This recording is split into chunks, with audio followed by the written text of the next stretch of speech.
Anyways, hello. Hello. Welcome to Polite Society. Welcome to Polite Society, where we live politely with each other. Where we live politely with each other and hopefully the rest of the world. But that's for you to decide. Mm-hmm. Yeah, this is going to be our second episode. If this is your first time here, hi, hello. I'm Emily. I'm Adison. We're two comics, and we are really interested in figuring the hell out. Why the hell are you guys doing that? Why is everyone acting this way? Why is everyone acting so weird? And if we just could create a general consensus around certain arenas of life, certain like larger pleasantries or social formalities, maybe we could get our society and our world back on track.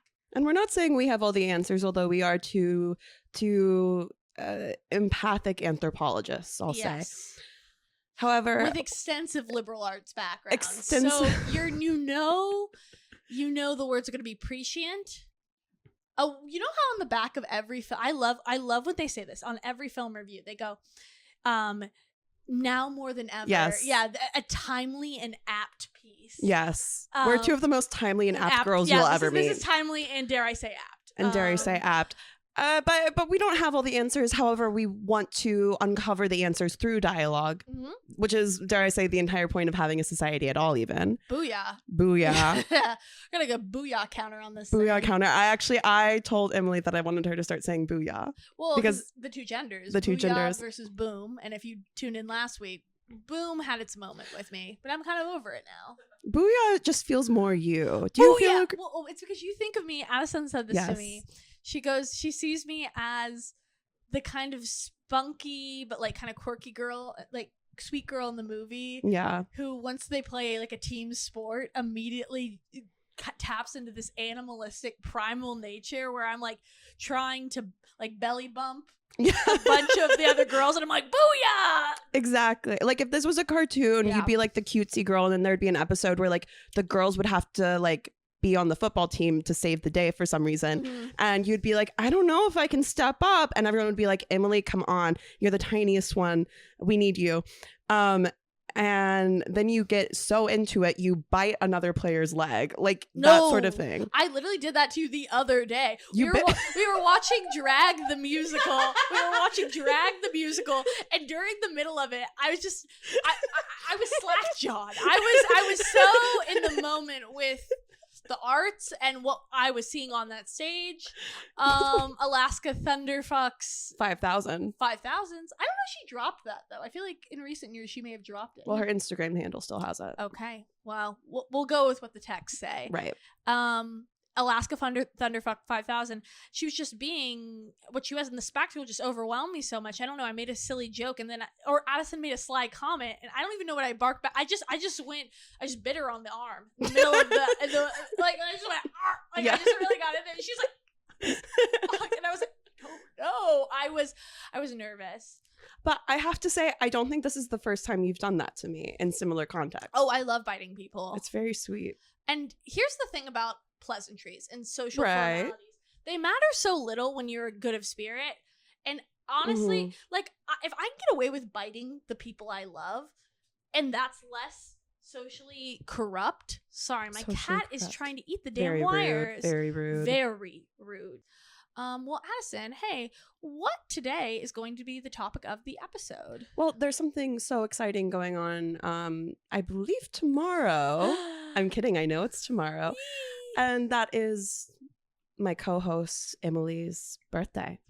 And so I was thinking today we talk about birthday etiquette, both being the birthday-y and being around the person whose birthday it is. I actually want to get into this. Thank you so much for acknowledging it was my B-day. I want to make it known. It's not your B-day yet. Well, it's almost my B-day. Right. It's almost my B-day. So I had to burp. It was almost my B-day. And a large part of burping on pod. Well, Second episode. I turned my head. See, this is what I mean. That's real classy. life. That is real life. That is real life. The camera for. That is real life. I will burp out loud in public if I'm with friends. If I'm with friends. But also, it's appropriate. You can't help your bodily functions, but you can avert them.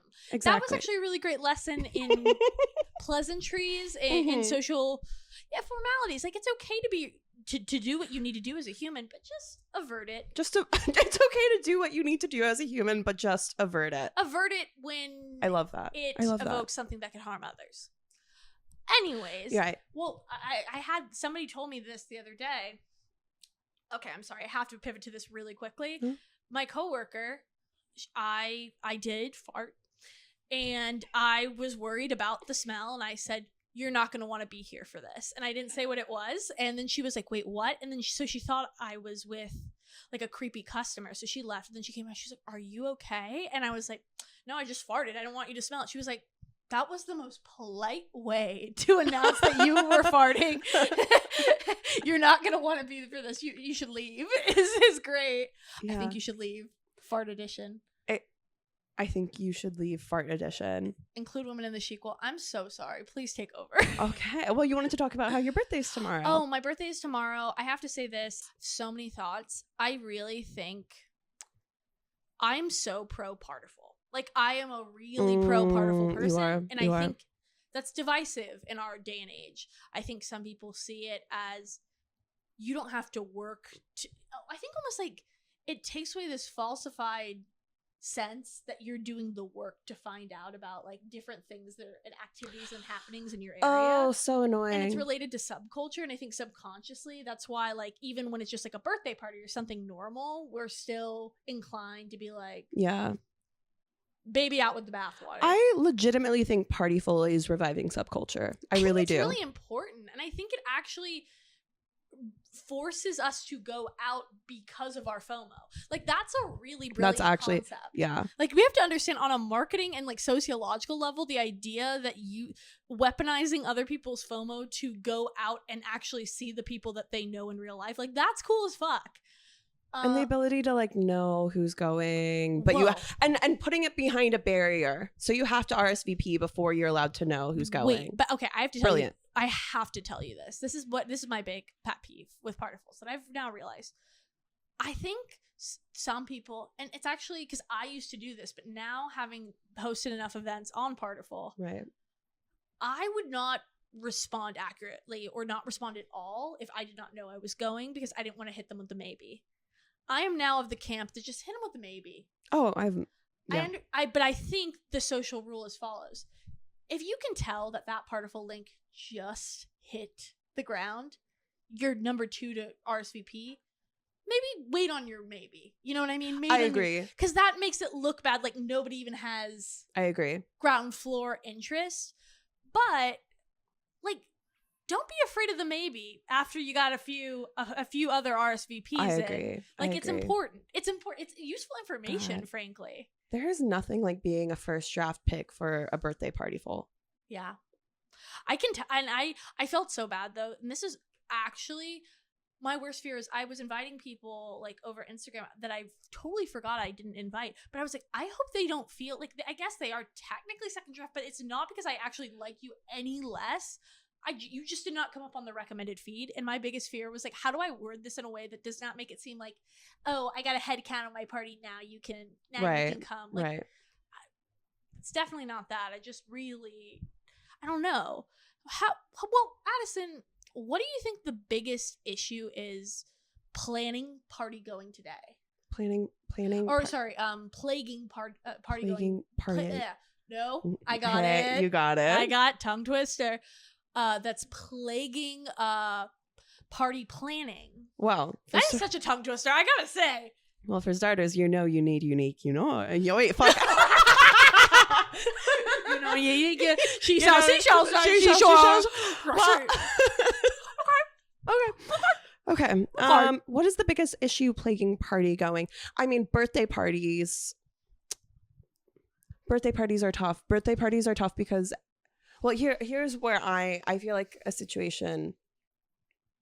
I moved to New York last year, and because of that, most people I have known for a maximum of 8 months.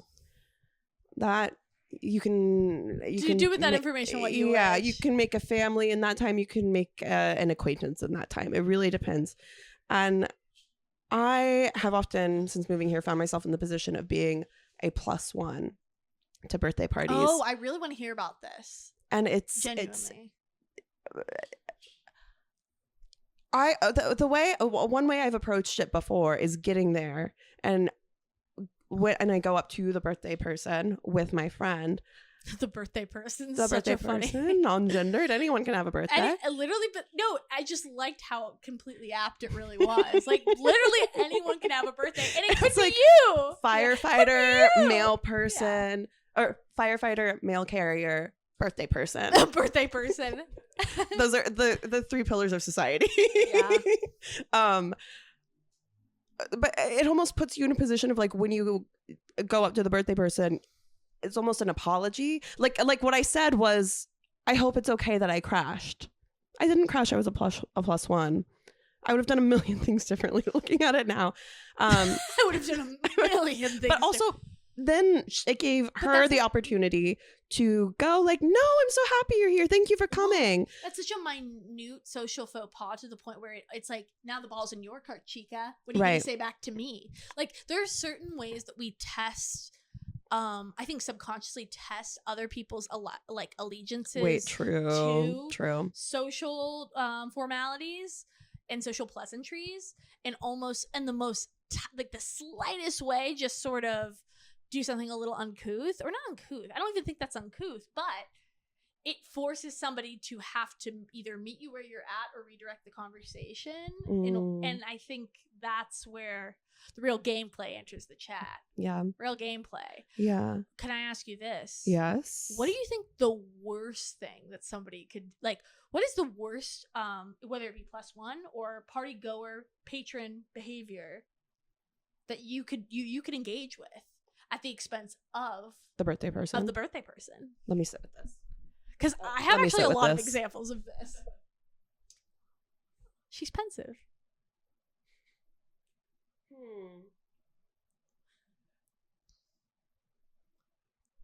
I think getting too drunk on someone else's birthday to the point where people have to take care of you is the biggest faux pas you could possibly do. Yeah, it's bad. Like, you can, I think it's fine to get that drunk if it, it's tough. If you get that drunk, there needs to be like a line of defense between you and the birthday person. I agree. So that the birthday person never even finds out. But to be fair, until the next day. It does speak to your, like, I think it's also a specific social faux pas. Like, if somebody did that at your birthday specifically, I would be in tears on the floor. No, because it speaks to a million different experiences, and that would just imply that they don't know you. True. Oh my God. You have to truly know the birthday person to know how to mess up their birthday. Yeah. You just synthesized it perfectly. In that way, you don't know what to avoid unless you truly know the birthday person, which is why I think being a plus one is it's such a minefield. No, it's such a fucking minefield. But I will say this. Can I give an example of something that is truly heinous? Well, of course, I was about to ask you. I don't even have, like, I think you summarized it perfectly. I think the worst thing you can possibly do is pretend, in the event of not truly knowing the party goer, or like knowing the host, right, doing anything that will just draw attention to yourself. Period. I think at the end of the day, that's it's like being a plus one at a wedding, which I'm sure we'll get into it at another episode. But, you just, in the absence of knowing them, you can't know what ticks them off, so you just have to opt to do nothing. But on the topic of doing something, I don't actually remember. Okay. So one time she was not my friend, and I thought she was, but then she one time called me she basically called me a dyke to my face, and I was like, that's hysterical, because I am like the definition of bisexual with boyfriend. Like, they actually put my photo in the Webster dictionary. Right. And bisexual with boyfriend is in the Webster dictionary. Going, I wish. I was like, I wish. Like, what are you talking about? Like, wow. I just don't have the resume for that. Yeah. Yet. I'm more upset. I'm like, great, you're putting me into a position where I can't perform for you. Oh, okay. But the story. So this girl, I know, she was very mean to me, but also frenemy. She worked in PR. She was my friend who had the very popular Twitter. You guys don't need this backstory. Long story short, I heard a story one time about this girl I knew on her birthday being and you guys will not believe this, pushed into the cake. And this is well into our 20s. Like, this is probably like when she turned 21. It was on her 21st birthday. Well into her 20s. The prime of life. No, okay, yeah, it was. The last time you can be young. The last time you can be young, as I often am telling all the guys with birthday parties. Apparently. Right. I'm going up popping balloons. I'm taking like actual, like if I see them with an ice cream, I'm like, give me that. Well, I'm thinking, I continue with this. Well, is there more to it? Well, the rest of the story, she beat her ass and on camera. On camera? Yeah, it was crazy. And that honestly, that made crazy. me respect her and stick around a few more months. Because I was like, good for fucking you. Yeah. Like, you deserve to do that. Yeah. Because that is like such a... It really brings up what I think when I see a guy push their wife, to speak about it in the most heteronormative terms. Yeah. Well, it's always going to be a guy pushing his wife into the cake. In general. But he... Like, when a guy pushes his wife into the cake during filming, and you can see that she's visibly, not like in a jestful way, being like, no, don't do that. It honestly feels like a humiliation ritual. And I feel very strongly about that. I feel the same way about watching men give joke speeches to their wife at the altar when you chose to write your own vows. You guys chose to do that. And so it really feels like you went out of your way to fucking humiliate her. And it is the veneer of playfulness too that like puts the wife in the position where I have something on my heart about the last time you're really young. What do you think the last time you're really young is? I think your bachelorette party. Well, I mean, it is. I mean, Joe in Little Women, she says it. She's like, goodbye to the age of childhood. When Meg gets married. I know it's so off topic. I just like, it was plaguing me. Because you kept saying I brought it up because it was plaguing at me. Mm-hmm. I was like, I have more on this. I think no, I don't. No, wait. Okay. Speak on it. I came into the podcast with a weird energy today. I'll own it. I want to come clean about that now. And I just it just tried to clutch me again, and I'm releasing it. Spirits, let her go. Spirits, let her go. Spirits, let her go. I'm free and I'm playful now. You're so playful. Also, wait, can I say this? Yes. I'm so sorry not to do this where you're already on the cusp. No, I'm normal. I'm normal. But coming up I hate when a bitch comes in with a weird energy to your birthday party. Y'all know what I'm talking about. Wait. Yes. And it's always your birthday dinner. It's never always like your a big dinner. birthday party where you can avoid the person. Why are they giving divorced child? They're like pushing their food around on your plate, and you're like, it feels like weird and almost like I'm antagonizing you by even calling this out. But like, are you okay? What's wrong? And then they almost get mad at you that you're not making it about yourself, and you're like, I'm just trying to be a human being right now, and I understand this is a tricky situation to navigate, but what the hell? What the heck? I don't think I've experienced this, or if I have, I'm really not remembering it. Go ahead. Well, carry the two. Huh? Carry the two. Right. Well, this isn't about me, but I know for a fact my ex's wife ruined her birthday. Do you know how? By having a problem. But hey, and no shade to your ex. Actually, all shade to your ex. I think anybody having any emotions, and not to speak on your birthday, yeah, it's rude. I will say this: if I was dating someone and it was their birthday, I would not have a problem. I would just simply, and also, I would opt out. Wait, I'm gonna own this to speak about how I was I have been a menace. Not on my current relationships. I have not been the nicest on my. Because I would put too much pressure on myself, and then I would resent them for it. But they never asked me to do anything. This is a theme with big holidays with you. Yeah, it is a theme. I have a really difficult time. You just have so much hope. I have for the hope of it all.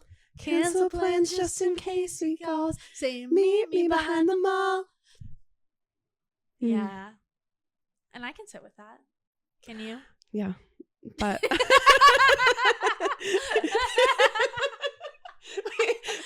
But with birthdays, you get too excited, and then you have a hard time. Have you ever seen New Girl with Jess's relationship to birthdays? That one episode where Nick tries to plan the birthday is so me. Like, it's so fun. Like, I really want people to not think it's a big deal, and I won't let any person really know how much my birthday means to me, aside from my significant other. And it ends up always falling on them. And they're just like, I'm gonna kill myself, reasonably so. But I also don't reasonably so. I don't know. It's a difficult situation. But I really think I have the Jess response. If you haven't seen the episode, she just she doesn't get angry. Like, when it comes to my own birthday, I don't think I ever really get angry or disappointed in the birthday world. I have other expectations around Valentine's Day that, I can be a little closed off. I never get angry. I'll just be like, I just have to go really quick. I'm so sorry. I forgot. And yeah. But I don't ever want anyone to see it because I'm like, that's not fair to them. Like, okay. No, it's okay. But, I think sometimes it's acknowledging I think you have to just acknowledge when your own standards are enough. But to circle back to the point at hand, yeah, I've also been a menace on somebody's birthday, and that's why I think I can speak so. You have? Well, I've been a menace to my ex-boyfriend. Oh. I wasn't I just was overly critical. You don't need to be critical on somebody's birthday. You don't need to pout. Don't pout. And I didn't mean to pout, and then I felt bad I was pouting. And I don't even remember the logistics. All I remember is that multiple times that happened. We were together for a very long period of time. And I'm like, I think it speaks to the idea that the novel, sometimes I think relationships lend themselves to the belief that they will never go away. So you don't have to analyze or engage with their importance, their fragility, or the very fact that they could go away at any minute, and that it's a blessing they're in your life. It's not a given, right? And I think that in turn leads to just a far too much comfortability voicing how you feel whenever you feel it. It's not the same thing as just feeling comfortable voicing how you feel in the healthy sense of the word. Let's just say that. But yeah, I don't know. What was your least sad, worst? Have you ever been to a birthday party and noticed have you ever witnessed, it doesn't have to be a cake smashing scenario. Have you ever witnessed somebody pissing off the birthday person in a way that was palpable? That affected the vibe of the party. I am...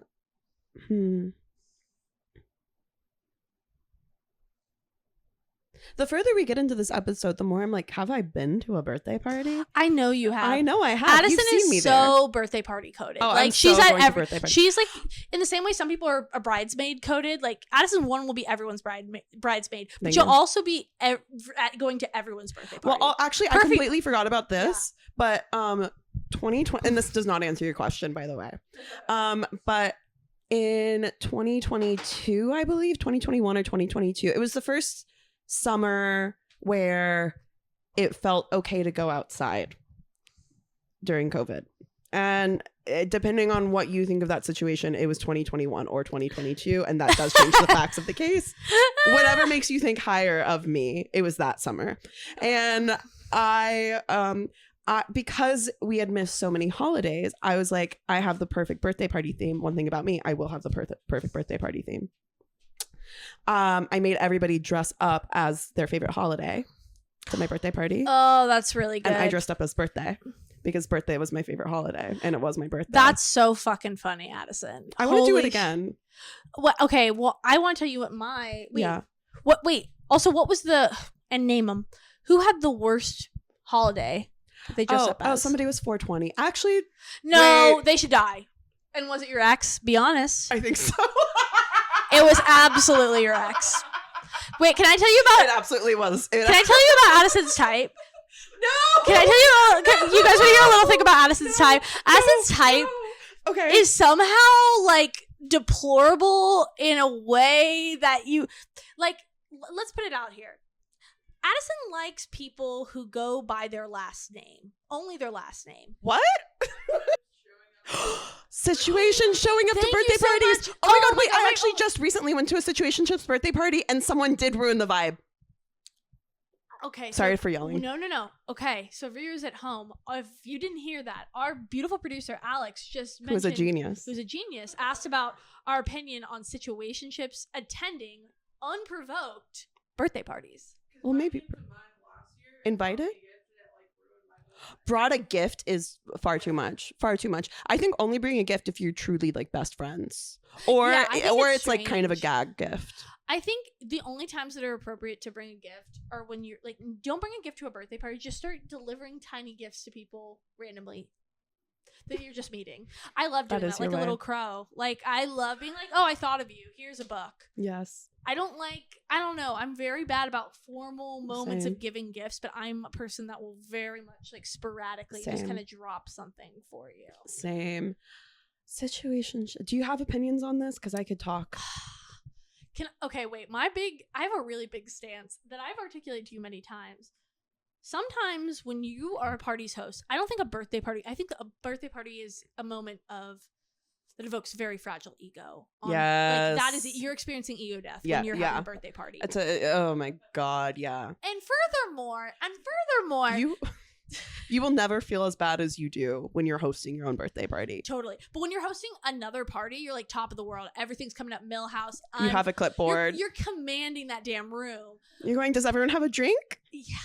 But there's just something about, I don't know. In the context of a non-birthday, I think it's really important to unify the room by one salacious piece of drama that's occurring in the room, like in murder mystery fashion, being like, yeah, the guy I have a crush on showed up tonight, but he's with another girl, and then going around asking everybody their opinion on that. And so it gives people you don't know, who don't know each other, something to talk about when you leave, being like, any updates on the guy? Like I think that's awesome. I think you're doing the room a service, and you're actually connecting them and allowing them to connect with each other through you by almost dangling yourself as a piece of meat in front of them. Yeah.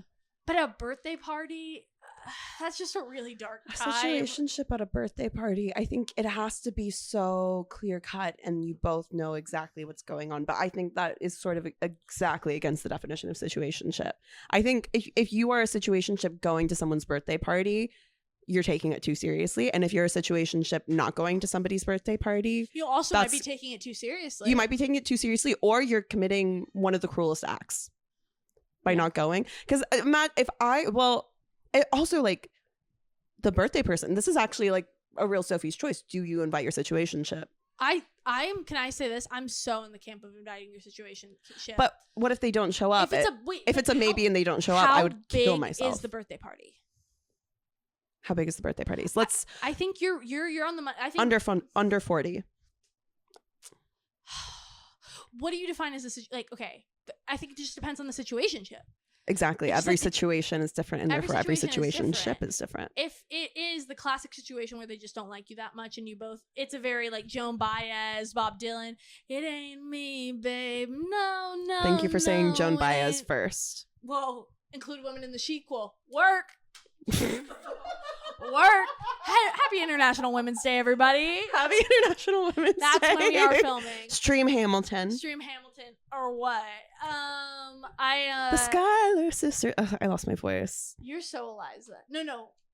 And I'm Angelica. Angelica. Oh no, I'm so Eliza. You're so Eliza. I'm so Angelica. Well, that's what I was thinking. Mabel's Peggy. Mabel's AF. Mabel. The cat is so Peggy. When I was in high school, I used to, or maybe even early college, I used to listen to the song where Angelica talks about how, it's the one where she's like, I love my sister like I love my own mind. So and I started crying.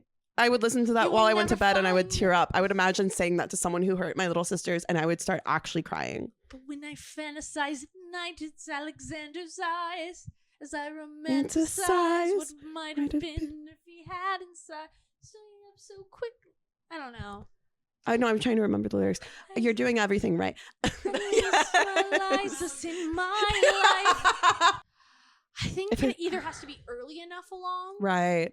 Where you don't know if that person's going to fuck you tomorrow, and that actually makes them have to come. You know what I mean? It goes both ways. Like, they're still on edge whether or not you're going to want to sleep with them next week, so they really have to, and vice versa. Or you have to be really far along to the point of, like, well, this is a social obligation. This is, like, the one time I have to show up. Right. You know what? Actually, I think this might be my opinion, is that I think your situationship has no business going unless both of you, there's a quiet mutual understanding that you will probably be having sex at the end of the night. Because I think it is a real service to go to someone's birthday party and have sex with them. And sometimes there is only one person who even could fulfill that role. In fact, that's oftentimes the case. Leva Pierce has a great joke about this, being like, another Halloween where I'm not having sex. I just can't do another one of those. And I'm like, I understand that feeling very distinctly. Yeah. Well, I feel like we've covered it on what I think. But I wanted to talk about, well, do you have more on this topic? I honestly think I got all my zhuzh out. You got all your zhuzh out? Got all my zhuzh out on it. Oh, wait, actually, I have more. Ooh. Which is, I feel like you have to, it's hard to go to somebody's birthday party and not have an answer. You have to, like, and the situationship have to on the same term of how you are introduced to other people. Yeah. Because it can be like, this person I'm seeing, we're dating, or it could be, this is my friend. And if the wrong person hears you say the wrong thing, someone's going to cry. I know. God forbid it's the birthday person. Well, let's be honest, birthday girl. I think you have another really interesting story about a birthday party, being a birthday party guest, if you feel comfortable sharing it. Addison's first week in the city. Wait. Okay. Well, we don't have to go into logistics. No, we can. I love that this episode is about how I have gay sex. Long story short, spoiler for the audience at home. I wish I didn't look at the camera during that. And also, I don't do that. I don't do that. I do it. Well, okay. So my first month in the city, I think, I went to my best friend's, I had a good friend's situationship's birthday. And I hated the guy whose birthday it was. And he was no good. And yeah, my friend and him did date for 6 more months after that. No worries. No worries. We never thought it reflected on her. No. Sometimes you just have to let these things play out. You just have to let them. You gotta metabolize it. And I mean, Addison, okay, I'm gonna cut to the chase because Addison struggles with this sort of thing. Addison essentially slept with the birthday person's like friend or plus one. Wait, what was like it? A plus one of his best friend who and the best friend brought her, the girl who I had a lovely time. Okay, Addison slept with this girl who was essentially only brought to the party as the situationship of the best friend of the host's best friend. Yeah, but then he slighted the host accidentally through sleeping with a woman. But I don't think that's Addison's fault. You guys can write in, but like, there's nothing. How would have Addison known? Actually, I did know that the best friend thought he was going to have sex with the girl that I had sex with, because as we were flirting, he came up to us and he looked at her and said, "How could you do this to me?" Can you believe that? And then Addison then proceeded to have a 4-hour conversation. We did have a 4-hour conversation. And then she was like, yeah, he thinks he's going to have sex with me, but I think I'm basically a lesbian. And I was like, that's so awesome. I was like, it is so amazing to be gay. And now you have the rest of your life to be gay. That's ultimately going to be a boom. It's back. Oh, and then the guy, the birthday boy, he tweeted a screenshot of his best friend texting him, like, that girl I went home with, or like the girl I brought went home with a girl. And the birthday boy said he tried to reframe it as he set us up. He didn't. And he said, "You got bushwicked." Because he was that clout hungry. I love that story because it not only did it mean that Addison got some squish. Sorry to call another woman that. I know she's more than that. But I just love the idea that we'll sit with it. feeling extremely shy right now.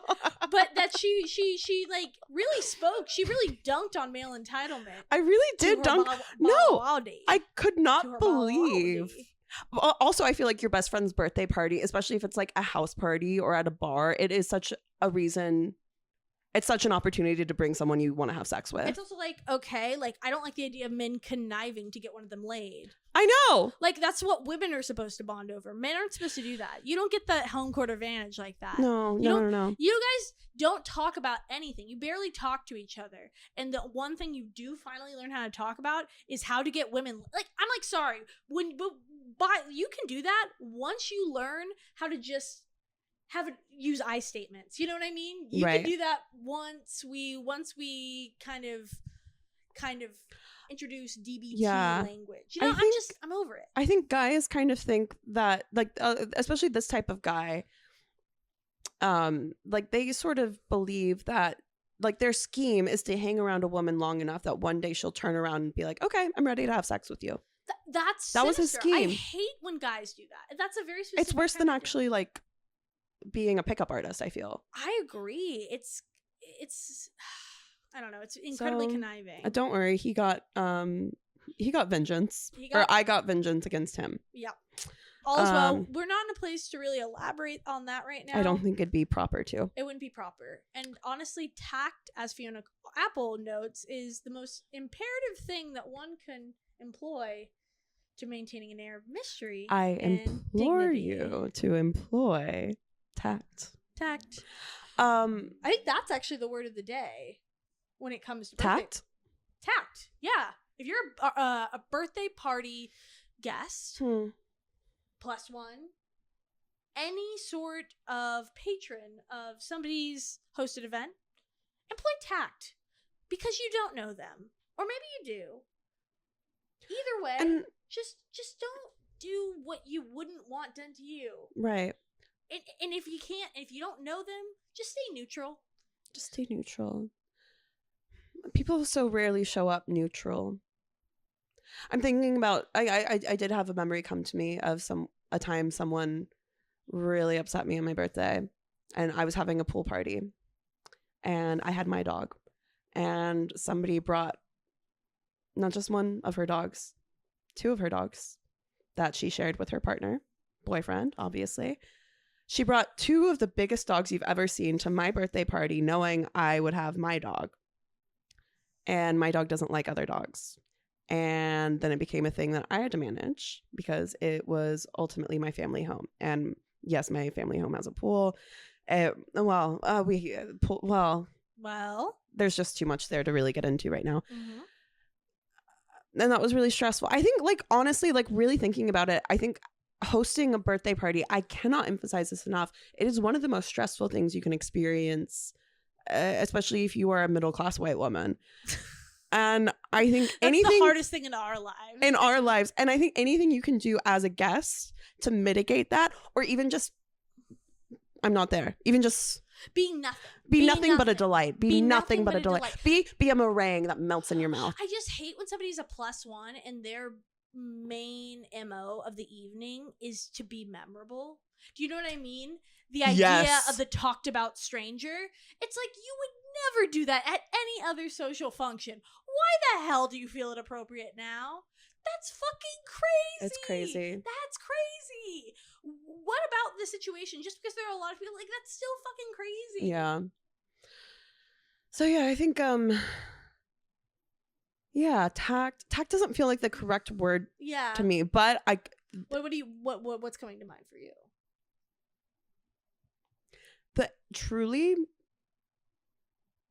The image of the, like, a melt in your mouth sweet, where it's like, what? Like you know those, like, sweets that are, like, so old-timey and they're basically just, like, hardened icing. Like, that is, I think, what you should be on someone else's birthday. I think you should... Accommodation is the name like, of the you are nation. something that is ultimately, like, 1,000 grams of sugar, but somehow 5 calories. You are completely forgettable, but you are sweet and nice in the mouth when it's there. but you're there for 2 I seconds. mean, it's normal to use a birthday party, especially in the world of comedy, or especially in any artistic scene, Right. as a means of networking, or taking inventory of maybe relationships you want to develop later in time. But it is never the time to make such an impression for the sake of their relationships, as well as the well-being of the freaking host themselves.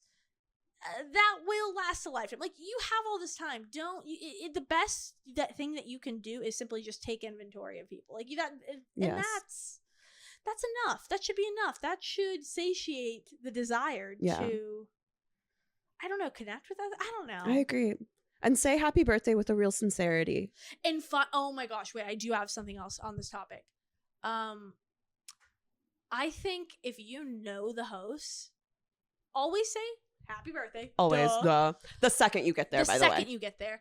And don't Irish goodbye it. Do not. Exactly. If you have the opportunity to. Sometimes you'll like be waiting if they're around deep for 30 in thought minutes or deep in conversation. Yeah, and shoot them a text saying, I'm so sorry I couldn't grab you before I left, but it was a pleasure seeing you tonight. I hope you had a wonderful birthday. Period. That is what you're supposed to do. Don't leave. Don't go do your other thing. Especially, I found this in traveling in groups. This is more of a college issue. But when you're like bar hopping on somebody's birthday, somebody stays behind at the bar. Yes. That's such a real phenomenon. And nobody's apologetic in the way that they need to.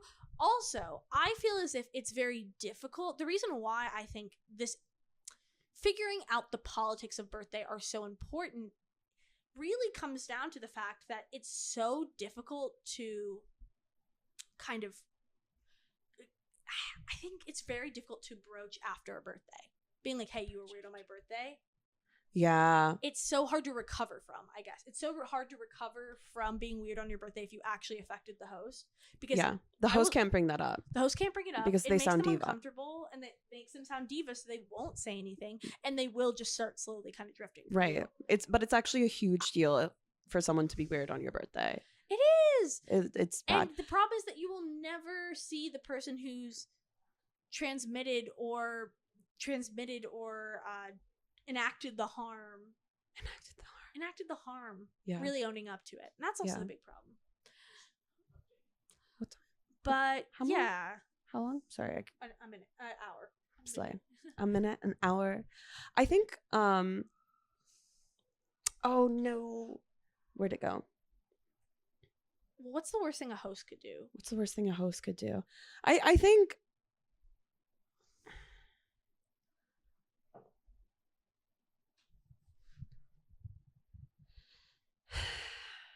I do think sometimes people well, this isn't quite an answer, but it will be. It'll get to an answer. I think something that is important for everyone involved in a birthday, whether it's your birthday or you're attending a birthday, is unfortunately birthdays require like sort of a tier making of friendship. Like, and you have to understand what tier everyone is in and what their responsibilities or expectations are.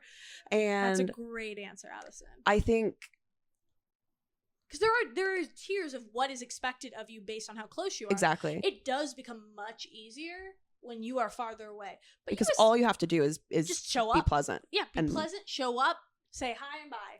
The further tier, maybe have a nice conversation. Mm-hmm.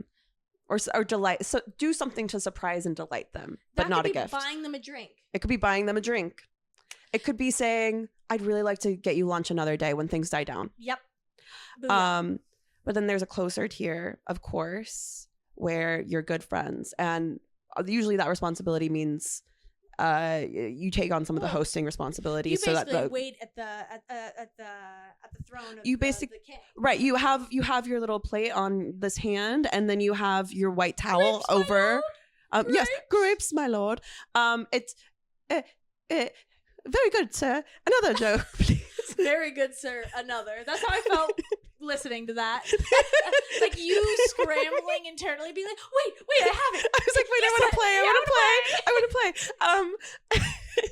Oh, but I think sometimes, to answer your question, and this is an impossible situation to navigate, is let's say the birthday person is in, to put it in the most polite way, in a better financial situation than her friends, and she wants to do something for her birthday, say a trip, say a really fancy lunch or dinner, or like an experience, a spa day, and she wants everyone in her circle there because that's the responsibility of being in the close circle.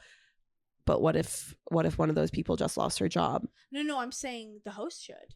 If she, that's unfortunate. If you're right. Actually, I think if cost is a barrier to entry, and you have to be willing. Also, if you're that close to somebody, you know that it's a barrier to entry, and you know also maybe make it a one-on-one hang with one person you know can do a group, and then create a larger group dynamic. Yes. I just think that's, and also I think if you have a real dialogue with your friends, you can also just be like, I really want to do this with you guys, but just feeling like spending $65 on a day feels like it's asking a lot out of an individual. Yeah. It's also like you're asking for the one day I'm not off work. Okay, and you want to spend an entire day doing something. I mean, it's, I think that we have to bear the load of friendship and community, which oftentimes comes at the direct expense of our comfortability, sure. But when it comes to the financial element, that is such a material way. Yes. I think you just can genuinely have that dialogue. I think we're really scared to talk about money in a way that is honest. And I think, like, I guess to end, I think what I'm circling to, and I loved inventing a problem and then us solving it together of like what is the right thing to do there is. Completely made up that problem. But like I think my answer as to what the worst thing a host or a birthday person can do on their birthday is set up extremely high expectations or barriers to that. Not just that, but then being offended when people can't meet them. And I will say this, another thing I've done on my birthday when I've never done that. I don't know why I claim that one. That's not true. Yeah, that's not your heart. That's not my heart. But I think it's just like there's like an inherent like insolent, like the word that comes to mind in describing the type of person or the behavior that somebody, at least on an optical level, like I would identify. You appear to be insolent when you just completely avoid and refuse to acknowledge. It's an active refusal to acknowledge the differentiation in circumstances because you want to be upset, because you don't believe that you're allowed to be upset. Yeah. If you acknowledge other people's circumstances. And it's like those two things can exist simultaneously.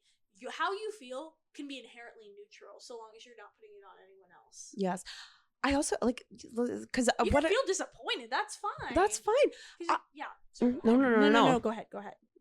Well, what I was gonna say was I think like birthdays are also the time of year. Like having a birthday is inherently childish. No, and we all have it. Sure. And I think having a birthday, being on the day of your birthday, there's no greater opportunity to show maturity in the face of the most childish day of your year. As somebody who was born on my birthday and experiences the truth that actually is That's awesome. A birthday, I want to speak to that experience and say that March 9th can be really difficult for me. But ultimately, sometimes you just have to remember, we all have this, and that's actually what makes it so special, that the idea that we are all choosing to opt into ritual in a way that unifies us as a species. Yes. And that's beautiful, but it's, again, not unique. But the uniqueness is just our individual experience. Like, you don't have to, it's special by way of it being special that you're alive. Not to be corny boots, but it's true. No. And I have to tell myself that sometimes. I think I really just grew up feeling, always, it's the magical thinking of looking for that kind of out.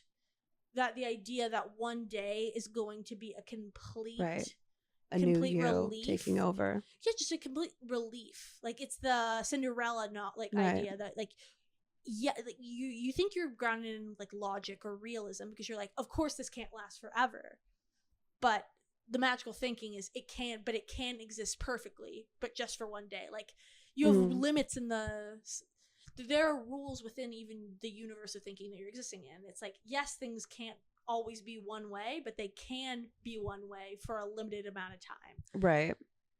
And you have to release that. Like, nothing is going to be the same. Like, nothing is going to be what you want it to be fully, because that's, I don't know, it's not existing in the liveness, but there's something even more beautiful there to be discovered if you allow it. And I think the biggest issue of party goers is that they come in with their own host of expectations, the person that they're going to be or not going to be. And it's just like, allow a situation to wash over you. Allow a situation to wash over. Well, I think I want to direct it back to your birthday. You want to direct it back to my birthday? I want to ask you, number one, what's your birthday wish? Oh my gosh, my birthday wish. Okay. Well, I could go on about this, but I think we're going to have to wrap up. But I will say this. My birthday wish is honestly and very earnestly to be completely devoted to my creative and comedic practice and develop really intense and rituals and routines surrounding it that really just completely represent the internal reverence and gratefulness I have that I get to do it every day. Aww, that's beautiful. And to learn how to be clean, and that's also going to be it. Those are two I mean, I can't think of two better things for the age of 25. And also, it's so beautiful that your birthday wish are two things entirely within your control. I think there's a lot to learn for viewers at home.